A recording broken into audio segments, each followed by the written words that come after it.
And I actually do have some concern about Snoop Dogg owning stuff from a long time ago.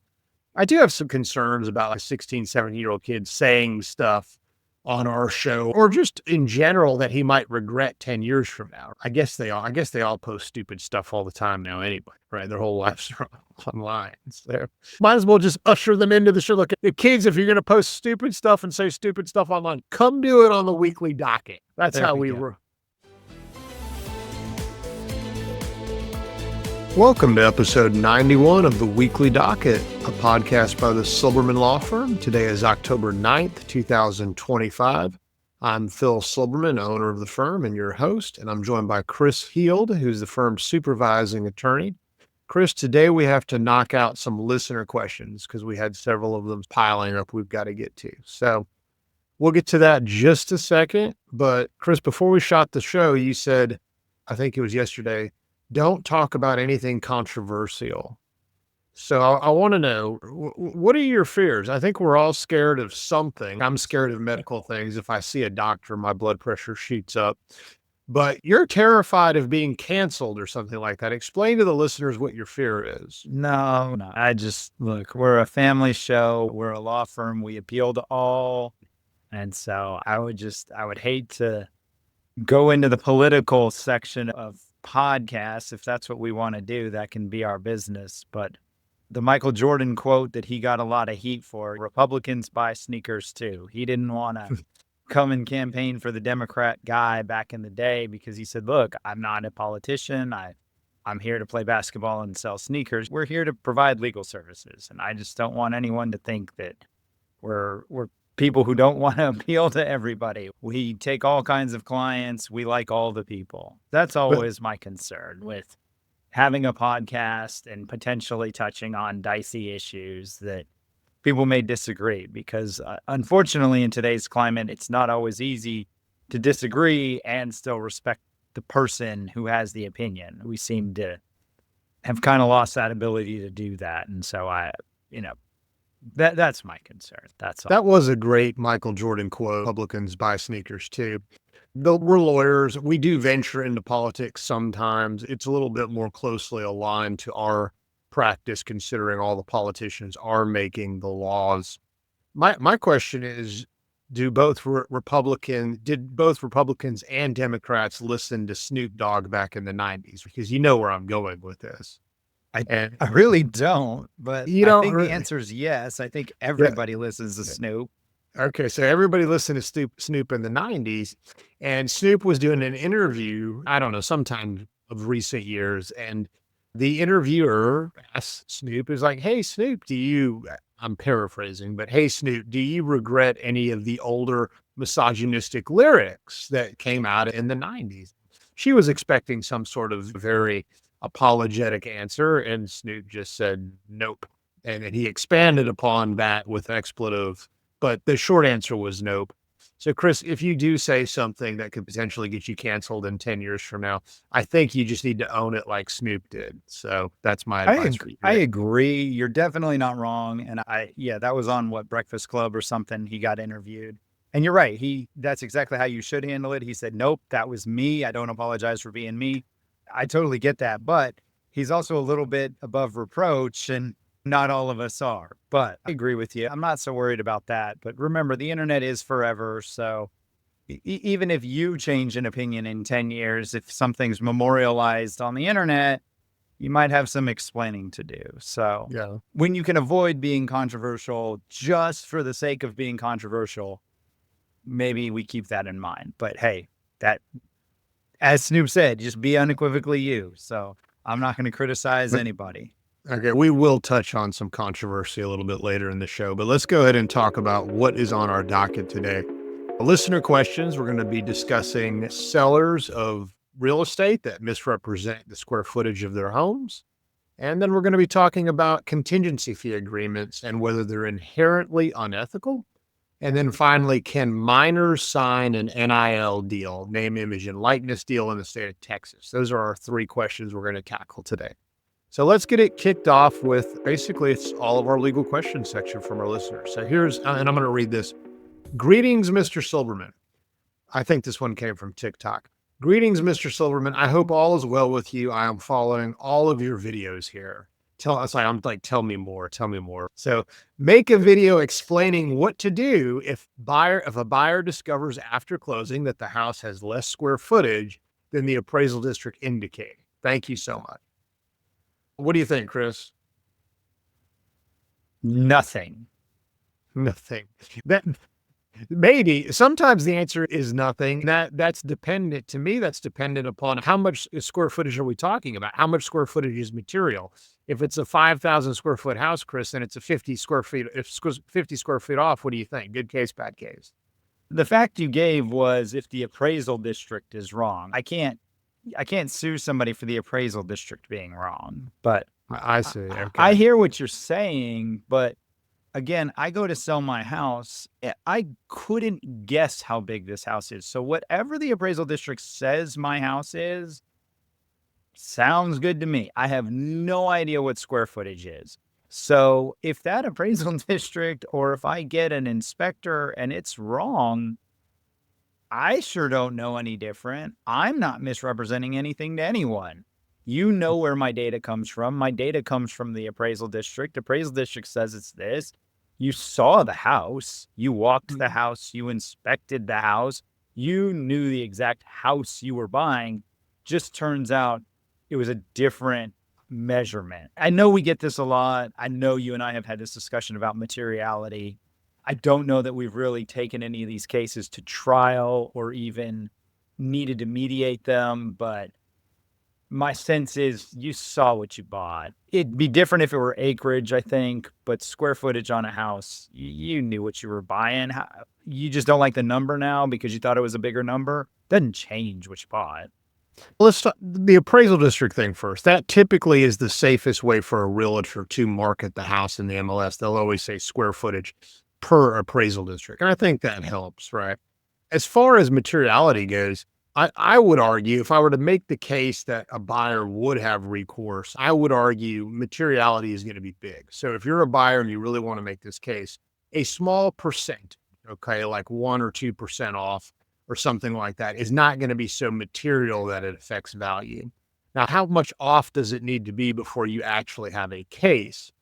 And that's going to depend on the expert. And the expert that's going to testify to that is going to be an appraiser. You're going to have an appraiser designated that will get up on the stand and say, the house was 5,000 square feet. It represented, but it turns out it was only 4,000 square feet.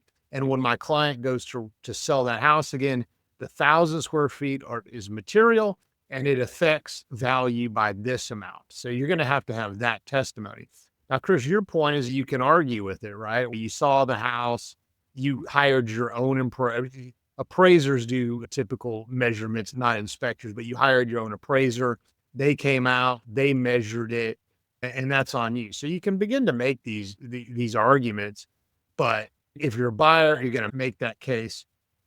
Chris, I think I don't know about you, but when I buy a house, I didn't walk in and say, I'm going to offer you $1,350 a square foot. I'm pretty sure I didn't offer based on that. You look at the house, you look at the market, you make an offer on the house. I think you're going to be real hard pressed. Even if you have a guy up there saying square footage wise, this might cost X number of dollars per square foot. Again, that's just a random calculation you're making and then using it to fit your narrative. So yes, you could say price per square foot, but nobody actually bases prices on that. In commercial real estate, not residential real estate. Anyways, just continuing to case. Well, you saw the house, you bought what you bought. Chris obviously likes these cases a little bit less than I do. I'm not saying that I love them, but I can certainly imagine a situation where a buyer could have a good case where you've got significant amount of square footage that's off, where the seller made the representation intentionally. That's going to be the bet. Now, it's hard to prove what a seller knew. And then you can get them for real estate fraud and some of the types of fraud and causes of action that do require some form of intent. I think that's a totally different thing, but most people are in my camp. Most people, I'm not going to measure my house. I go off what the appraisal district says. So's the next guy, so's the next guy, so's the next guy. No one knows anything. You talked to me about this. You said A lot of houses say that they have French drains, and that means a guy dug a ditch once, and then every house says it has French drains, but they don't have French drains, and that's not going to be super material, and it's not a misrepresentation. It's just this guy said it, so the next guy said it, so the next guy said it. Yeah. What do you think about, so you don't like the cases, the causes of action we have are negligent misrepresentation, real estate fraud, and DTPA. What do you think about the situation where the appraisal district has some square footage, and this is very common, like 4,000 square feet, but the seller knows that the house is bigger than that. Maybe the seller did an addition, and the seller wants to market the bigger square footage to make the house more appealing for buyers. So the seller is going to have to go out, hire an appraiser, and then that appraiser is going to measure and come up with a square footage, and that seller's got how would you recommend the seller advertise that house now? Would you advise the seller to put any disclaimers in the advertisements, or what do you think the seller should do, or any ideas on that? If they know it's bigger, they should certainly give the true size. I think that's the uncommon scenario. But yes, the scenario you're describing where somebody makes an addition to the house, and I think you're going to run into problems because now the taxing authority is going to tax you on a higher square footage. People are going to want to know that too. Yeah, I think when a seller does that, they should probably put per appraiser. And I like putting a disclaimer maybe in the advertisement that says per seller's appraiser, buyer shall get independent appraiser to verify. Do you think that helps in a liability case if the buyer later sues, say, hey, your appraiser was wrong, or not really? You can only do the best you can. A lot of these cases are knowing and intentional standards. So if you're doing the best you can, you're going off the appraisal. Again, I'm not expected, I don't think, to take a tape measure to all of my walls and add up square footage. I think if I get an appraiser that I pay money to, that is reputable, and they tell me how big my house is, and I tell you based on that, I feel pretty safe.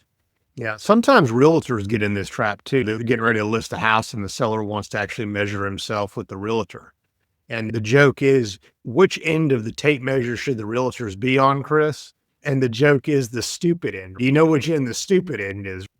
No, I don't. Yeah, you do. It's the end where you just hold, when I'm doing a DIY project with my wife, or it's the end I'm always on. It's the end where that just holds the little tab in place. And then my wife writes down the actual measurement on the tape measure. So if you're a realtor out there and your client who's listing the home has duped you into measuring some rooms and some square footages, be sure that you're on the stupid end. That's the joke. Makes sense. I can get on board with that. By the way, you could have 5 appraisers go out to measure the house and you could get 5 different square footage estimates. That just brings me back to, it doesn't matter. The house is the house. Whatever the number is within a reasonable range, the house is the house. Do you want to buy the house or do you not want to buy the house? Some houses are hard to measure. My house has curvature in the walls, right? Good luck, appraisers, calculating the square footage on calculating the area under the curve of that one. But you're right. But how much does that help you? Oh, that adds 30 square feet of livable space. It's not a selling point. It's either a place for your kids to play or it's not. It's a good house or it's not a good house. Anyway. You could have, even for the person who asked this question, there could be a case out there, in my opinion, that is a good case, but the facts have to be right. Chris doesn't like them. No, you were right. Highly controversial. We are off and running. You love these cases. I hate these cases. There is no bigger hot button issue today than square footage in resident. I love it. I think loving them may be a mischaracterization. All right, we got to move on to our next question. All right, this was an email we got. All right, I have enjoyed listening to your weekly podcast while on the road. I wish they were longer. Thank you. I have the following questions for the podcast. Why is it ethical for lawyers to buy claims? ? Lawyers are looking for injured parties, such as in a regular auto accident. Instead of letting the injured party file the claim with the auto insurance, possibly helping that party with the filing, instead they file nothing and come up 23 months later with a lawsuit before the statute expires. Okay. I think what he's trying to say there is the contingency fee model is unethical because lawyers are effectively buying claims. And by the way, why do personal injury attorneys? It sounds like there's some personal some kind of personal experience loaded with this question.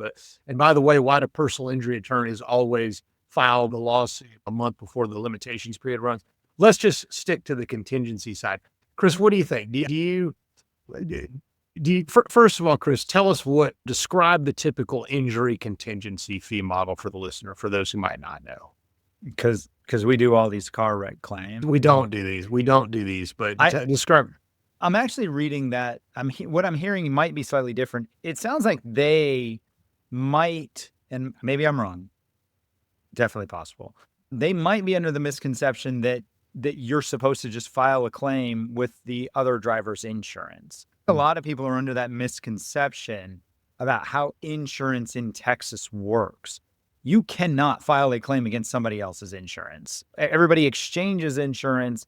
And so they think, oh, that means I call their insurance company. I start the claims process company. Sometimes they will settle with you. Sometimes they will say, sure, we'll repair your car or something like that.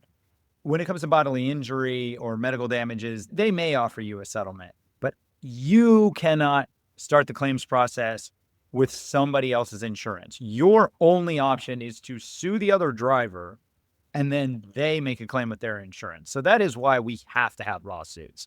Say what you will about our profession, but that is why we have to sue these people.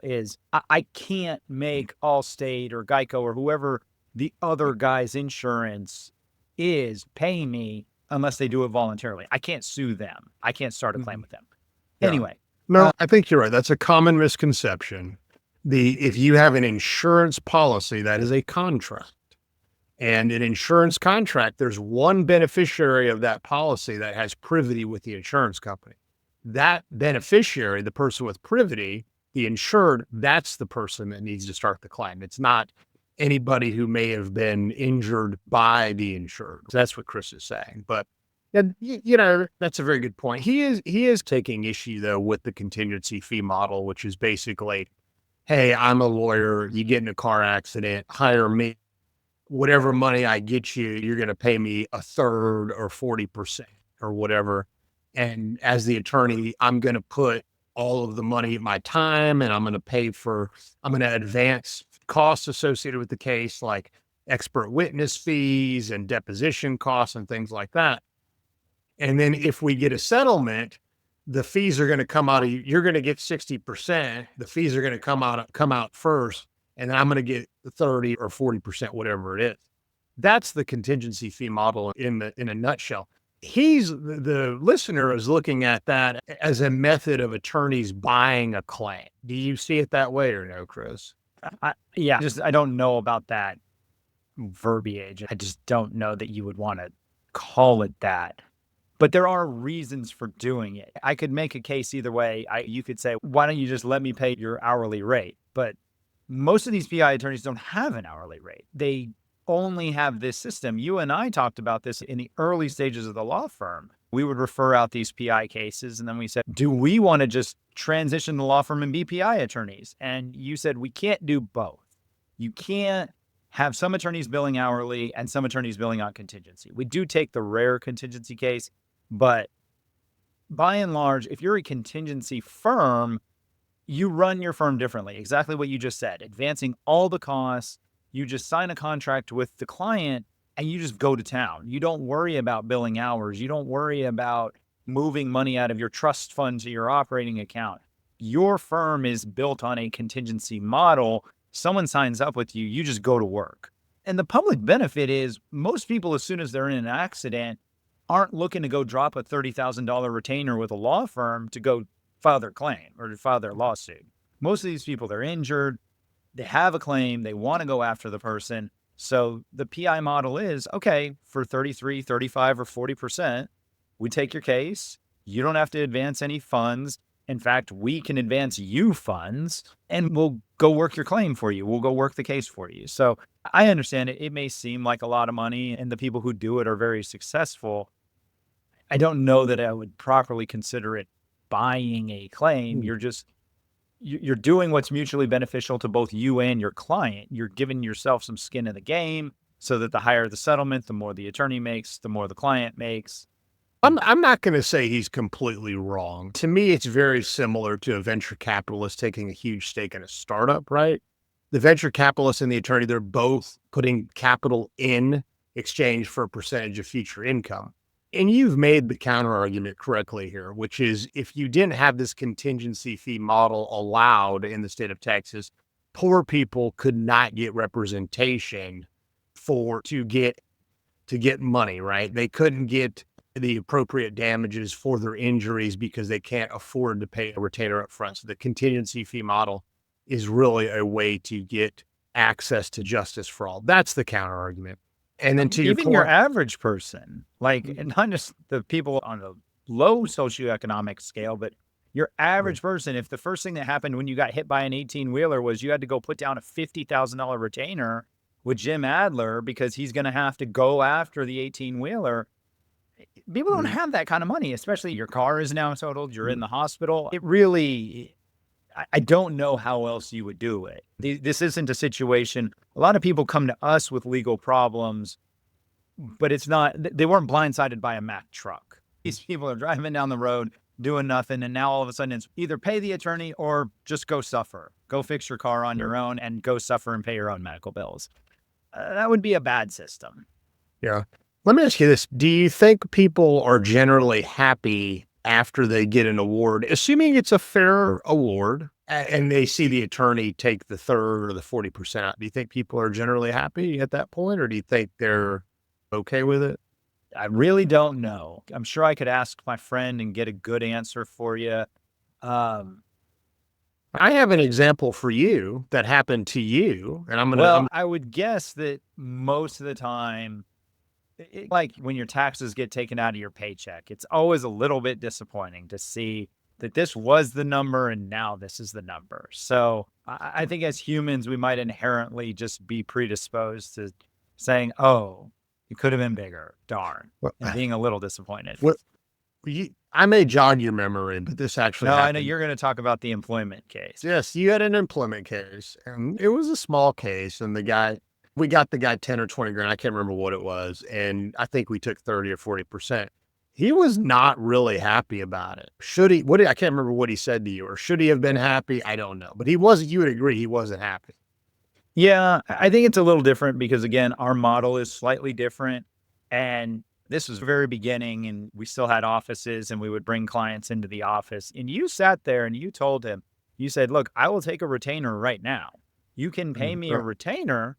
But if you are not going to pay me a retainer up front and I'm taking the risk and I'm waiting, the contingency fee is going to be this. And so if we settle this case, you're probably looking at this much money, which is more than I'm asking for today. You understand this is more money than I'm asking for right now, but you walk out the door with a signed contract and you don't have to pay me any money today.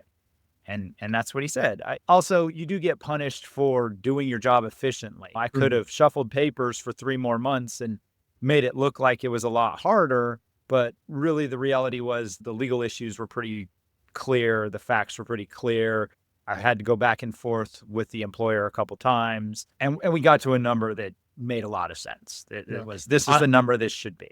I actually had forgotten about that, and now I do remember that I told him he should have taken. It was like a small nominal fee to send a demand letter, and then he was like, "No, take it on contingency." And then, sure enough, he sent the demand letter. We got paid, and then he was mad that it was so easy. That was the downside. Well, he was also, to his credit, it was not a great time economically. He was not thinking he was going to get a job, and I think he actually got a job more. Which made it really hard to sue the old people for enticing him and then not hiring him when he was really only unemployed for 3 or 4 months. And then he got another job at equal to or greater salary. Well, so you really remember the case in great detail. So I'm sorry for insulting your memory. Oh, that's all right. That's all I have. It's my memory. I can remember all the things. All right. We got to move on. Next question. My daughter met the kid. Okay, this was me. This is my daughter. Okay, hold on. Oh my God. This is my own question, but it's really my daughter's question. All right, so my daughter met the kid from Stratford High School that was able to get, this is the controversial thing. Okay. So the kid, we talked about this, the kid wanted to get Turning Point USA started at Stratford. And a really cool story. He got it started great. And my daughter ran into him and she invited him to be on the show, the Weekly Docket, our podcast. And he really wants to come on, but he's a minor. And I thought, oh, initially it's a great idea. But then I thought to myself, could he sign our podcast release form? Because our podcast release form says you basically give away your name, image, and likeness for the purpose we can do anything with this that we want, as long as it's an accurate representation, right, of what he's saying. And we can put out there. And I thought, I don't know if he can even sign the release. What do you think? Can he sign the release, Chris, or no, as a minor? I do know the baseline is minors are incapacitated. People can't contract, but I also know that there are ways around it. I don't know them, but Yeah. child actors, child Yeah. singers, they certainly sign contracts and make money and make public appearances. So So here's the 5-minute research that I did on this. Okay. Minors in Texas cannot sign NIL deals or podcast releases as minors. It's just the standard rule applies. Some people will say, oh, can't his parents sign it for him? Just like when you take your kids to the trampoline park, Chris, and then you're like, sign the waiver. That's actually different, I think, because as parents, we have custody over our children's person, if that makes sense. I think that's it. we But are the natural guardian of their person, not their Yeah. estate, but we are the natural guardian of cor- their person. Correct. I think that's why the waiver thing at the trampoline park is okay.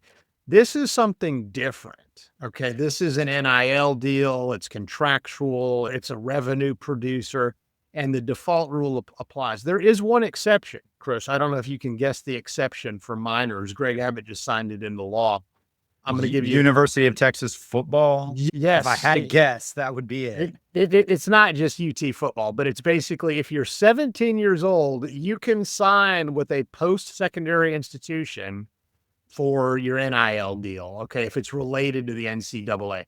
That's how much we love football and in sports in Texas. We changed like 500 years of law and minor incapacity so that our student athletes could get paid. That's what we did. Should be proud. Everybody else needs to get a guardianship of the estate of the minor, just like you said, like a child actor.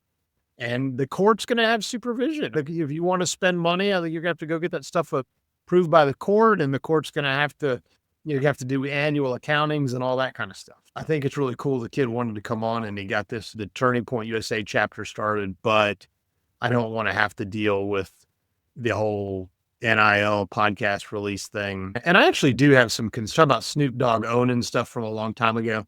I do have some concerns about like 16, 17-year-old kids saying stuff on our show or just in general that he might regret 10 years from now. I guess they all post stupid stuff all the time now anyway, right? Their whole lives are online. So might as well just usher them into the show. Look, the kids, if you're going to post stupid stuff and say stupid stuff online, come do it on the Weekly Docket. That's how we roll at the Silverman Law Firm.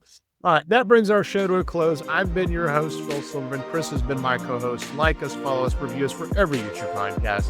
And as a reminder, nothing in this show is to be considered legal advice, and this has all been for entertainment purposes only. If you have a legal question, email us at info@silblawfirm.com. That's info@silblawfirm.com. Tell us you want it publicly answered in the podcast. Everybody have a great rest of your week and weekend.